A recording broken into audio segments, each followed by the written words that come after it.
Cântico, capítulo 5. Já entrei no meu jardim, minha irmã, noiva minha.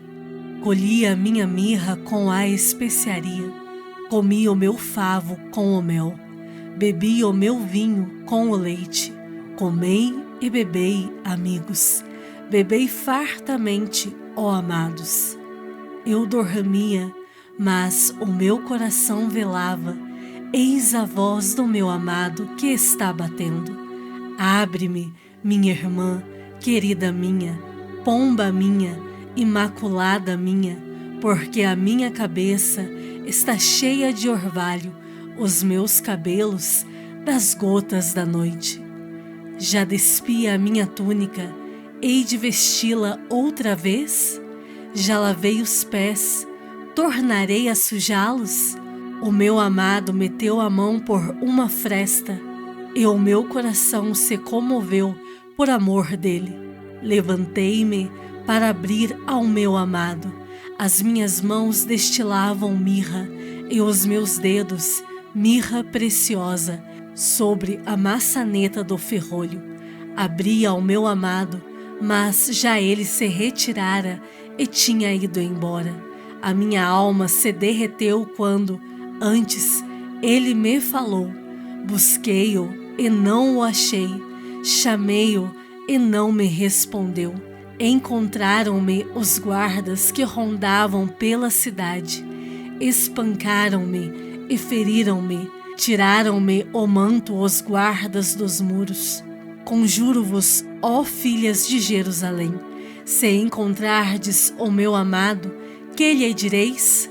Que desfaleço de amor. Que é o teu amado mais do que outro amado, ó tu, a mais formosa entre as mulheres? Que é o teu amado mais do que outro amado, que tanto nos conjuras? O meu amado é alvo e rosado, o mais distinguido entre 10.000. A sua cabeça é como o ouro mais apurado. Os seus cabelos, cachos de palmeira, são pretos como o corvo. Os seus olhos são como os das pombas, junto às correntes das águas, lavados em leite, postos em engaste. As suas faces são como um canteiro de bálsamo, como colinas de ervas aromáticas. Os seus lábios são lírios que gotejam mirra preciosa. As suas mãos, cilindros de ouro, embutidos de jacintos. O seu ventre, como alvo marfim, coberto de safiras. As suas pernas, colunas de mármore, assentadas em bases de ouro puro. O seu aspecto, como o Líbano, esbelto como os cedros. O seu falar é muitíssimo doce. Sim, ele é totalmente desejável. Tal é o meu amado, tal o meu esposo, ó filhas de Jerusalém. Cântico, capítulo 6. Para onde foi o teu amado, ó mais formosa entre as mulheres? Que rumo tomou o teu amado? E o buscaremos contigo.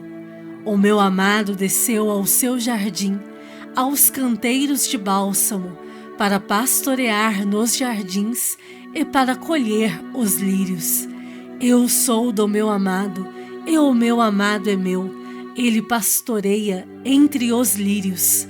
Formosa és, querida minha, como Tirza, aprazível como Jerusalém, formidável como um exército com bandeiras. Desvia de mim os olhos, porque eles me perturbam.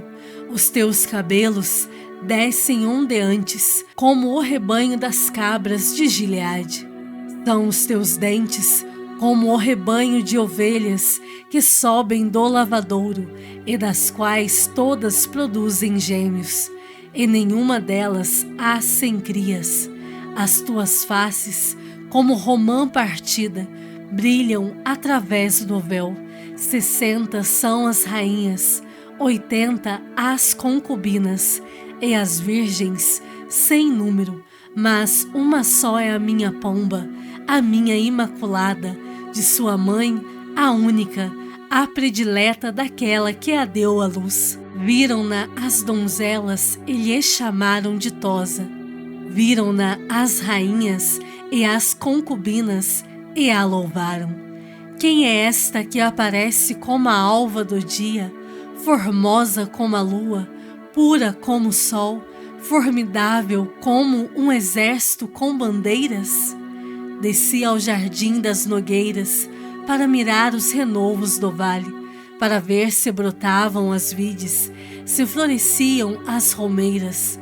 Não sei como, imaginei-me no carro do meu nobre povo. Volta, volta, ó Sulamita, volta, volta, para que nós te contemplemos. Por que quereis contemplar a Sulamita na dança de Maanaim?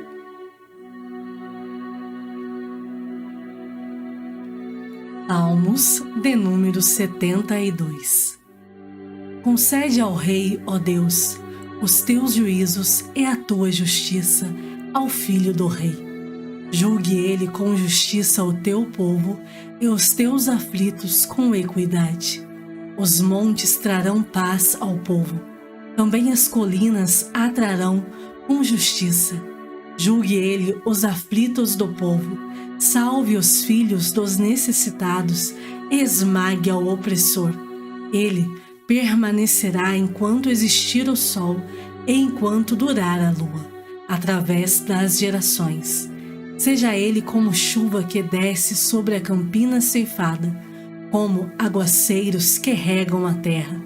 Floresça em seus dias o justo, e haja abundância de paz até que cesse de haver lua. Domine ele de mar a mar, e desde o rio até aos confins da terra. Curvem-se diante dele os habitantes do deserto, e os seus inimigos lambam o pó. Paguem-lhe tributos os reis de Tarsis e das ilhas. Os reis de Sabá e de Seba lhe ofereçam presentes. E todos os reis se prostrem perante ele. Todas as nações o sirvam, porque ele acode ao necessitado que clama, e também ao aflito e ao desvalido. Ele tem piedade do fraco e do necessitado, e salva a alma aos indigentes. Redime a sua alma da opressão e da violência, e precioso lhe é o sangue deles. Viverá e se lhe dará do ouro de Sabá, e continuamente se fará por ele oração, e o bendirão todos os dias. Haja na terra abundância de cereais, que ondulem até aos cimos dos montes. Seja sua messe como o Líbano, e das cidades floresçam os habitantes como a erva da terra. Subsista para sempre o seu nome, e prospere enquanto resplandecer o sol. Nele sejam abençoados todos os homens, e as nações lhe chamem bem-aventurado. Bendito seja o Senhor Deus, o Deus de Israel, que só ele opera prodígios. Bendito para sempre o seu glorioso nome, e da sua glória se encha toda a terra. Amém e amém. Findam as orações de Davi, filho de Jessé. João capítulo 11. Estava enfermo Lázaro de Betânia, da aldeia de Maria e de sua irmã Marta. Esta Maria, cujo irmão Lázaro estava enfermo, era a mesma que ungiu com bálsamo o Senhor e lhe enxugou os pés com os seus cabelos. Mandaram, pois, as irmãs de Lázaro dizer a Jesus: Senhor, está enfermo aquele a quem amas. Ao receber a notícia, disse Jesus: esta enfermidade não é para a morte, e sim para a glória de Deus, a fim de que o Filho de Deus seja por ela glorificado. Ora, amava Jesus a Marta e a sua irmã e a Lázaro. Quando, pois, soube que Lázaro estava doente, ainda se demorou 2 dias no lugar onde estava. Depois disse aos seus discípulos: Vamos outra vez para a Judéia. Disseram-lhe os discípulos: Mestre, ainda agora os judeus procuravam apedrejar-te, e voltas para lá? Respondeu Jesus: Não são 12 as horas do dia? Se alguém andar de dia, não tropeça, porque vê a luz deste mundo. Mas, se andar de noite, tropeça, porque nele não há luz. Isto dizia e depois lhes acrescentou: Nosso amigo Lázaro adormeceu, mas vou para despertá-lo. Disseram-lhe, pois, os discípulos: Senhor, se dorme, estará salvo. Jesus, porém, falara com respeito à morte de Lázaro, mas eles supunham que tivesse falado do repouso do sono. Então, Jesus lhes disse claramente: Lázaro morreu, e por vossa causa me alegro de que lá não estivesse, para que possais crer, mas vamos ter com ele. Então, Tomé, chamado Dídimo, disse aos condiscípulos: Vamos também nós para morrermos com ele. Chegando Jesus, encontrou Lázaro já sepultado havia 4 dias. Ora, Betânia estava a cerca de 15 estádios perto de Jerusalém. Muitos dentre os judeus tinham vindo ter com Marta e Maria para as consolar a respeito de seu irmão. Marta, quando soube que vinha Jesus, saiu ao seu encontro. Maria, porém, ficou sentada em casa. Disse, pois, Marta a Jesus: Senhor, se estiveras aqui, não teria morrido meu irmão. Mas também sei que, mesmo agora, tudo quanto pedires a Deus, Deus te concederá. Declarou-lhe Jesus: Teu irmão há de ressurgir. Eu sei, replicou Marta, que ele há de ressurgir na ressurreição no último dia. Disse-lhe Jesus: Eu sou a ressurreição e a vida. Quem crê em mim, ainda que morra, viverá. E todo o que vive e crê em mim, não morrerá eternamente. Crês isto? Sim, Senhor, respondeu ela. Eu tenho crido que tu és o Cristo, o Filho de Deus que devia vir ao mundo. Tendo dito isto, retirou-se e chamou Maria, sua irmã, e lhe disse em particular: O Mestre chegou e te chama. Ela, ouvindo isto, levantou-se depressa e foi ter com ele, pois Jesus ainda não tinha entrado na aldeia, mas permanecia onde Marta se avistara com ele. Os judeus que estavam com Maria em casa e a consolavam, vendo-a levantar-se depressa e sair, seguiram-na, supondo que ela ia ao túmulo para chorar. Quando Maria chegou ao lugar onde estava Jesus, ao vê-lo, lançou-se-lhe aos pés, dizendo: Senhor, se estiveras aqui, meu irmão não teria morrido. Jesus, vendo-a chorar, e bem assim os judeus que a acompanhavam, agitou-se no espírito e comoveu-se. E perguntou: Onde o sepultastes? Eles lhe responderam: Senhor, vem e vê. Jesus chorou. Então disseram os judeus: Vede quanto o amava. Mas alguns objetaram: Não podia ele, que abriu os olhos ao cego, fazer que este não morresse? Jesus, agitando-se novamente em si mesmo, encaminhou-se para o túmulo. Era este uma gruta, a cuja entrada tinham posto uma pedra. Então ordenou Jesus: Tirai a pedra. Disse-lhe Marta, irmã do morto: Senhor, já cheira mal, porque já é de 4 dias. Respondeu-lhe Jesus: Não te disse eu que, se creres, verás a glória de Deus? Tiraram então a pedra e Jesus, levantando os olhos para o céu, disse: Pai, graças te dou porque me ouviste.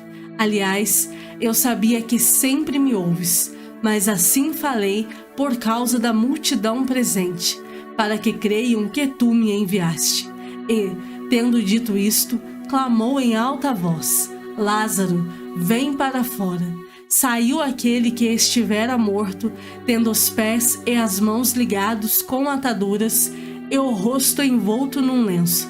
Então lhes ordenou Jesus: desatai-o e deixai-o ir. Muitos, pois, dentre os judeus que tinham vindo visitar Maria, vendo o que fizera Jesus, creram nele.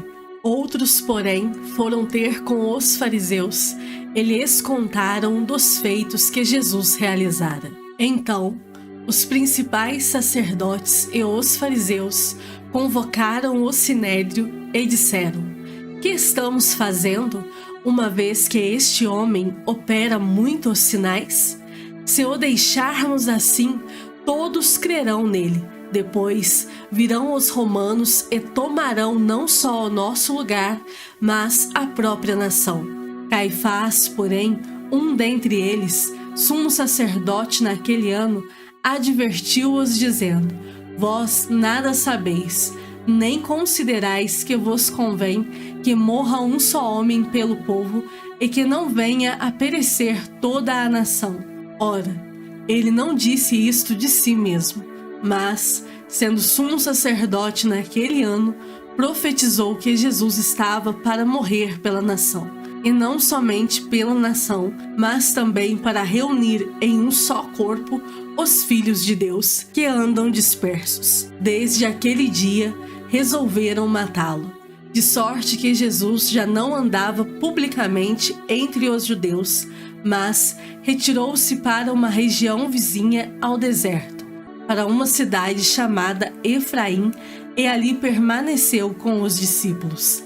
Estava próxima a Páscoa dos judeus, e muitos daquela região subiram para Jerusalém antes da Páscoa, para se purificarem. Lá procuravam Jesus e, estando eles no templo, diziam uns aos outros: que vos parece? Não virá ele à festa? Ora, os principais sacerdotes e os fariseus tinham dado ordem para, se alguém soubesse onde ele estava, denunciá-lo a fim de o prenderem.